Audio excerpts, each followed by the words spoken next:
Ya turun pinggirkan, ini kan relawan loh Bu. Saya nggak peduli KTP, SIM, STNK. Iya. Mana kasih lihat saya? Kan. Bapak nggak punya KTP, nggak punya SIM, nggak punya STNK. Bapak bawa mobil nabrak mobil saya ya. Nih. Viral pengemudi pick-up tabrak mobil lalu kabur, ngaku relawan Capres, ogah tanggung jawab. Beredar di media sosial sebuah video yang memperlihatkan aksi pengemudi pick-up ogah tanggung usai menabrak pengendara mobil lainnya. Pengemudi pick-up tersebut justru kabur usai menabrak sebuah mobil di Jalan Zainul Arifin, Kota Medan, pada Selasa, 16 Juli 2024, sekitar pukul 17.25 waktu Indonesia Barat.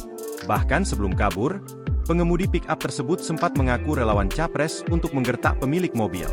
Dalam video yang dibagikan akun Instagram Medanku, tampak antara pengemudi pick-up dan pemilik mobil yang ditabrak sempat adu cekcok.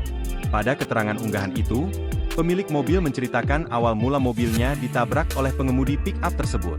Terlihat dalam video yang beredar, lalu lintas saat itu memang sedang macet. Seorang petugas keamanan mal yang dekat dari lokasi itu kemudian mendatangi kedua pengendara, meminta agar kendaraan dipinggirkan. Namun, pengemudi yang ditabrak menolak, khawatir pelaku akan kabur. Petugas keamanan meyakinkan bahwa ia bisa menahan pelaku agar tidak melarikan diri.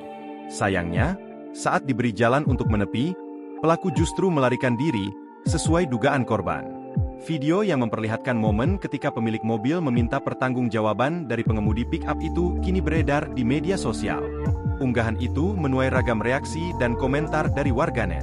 Tak sedikit dari warganet yang mengecam aksi para pelaku serta meminta pihak berwajib untuk menindaklanjuti peristiwa tersebut.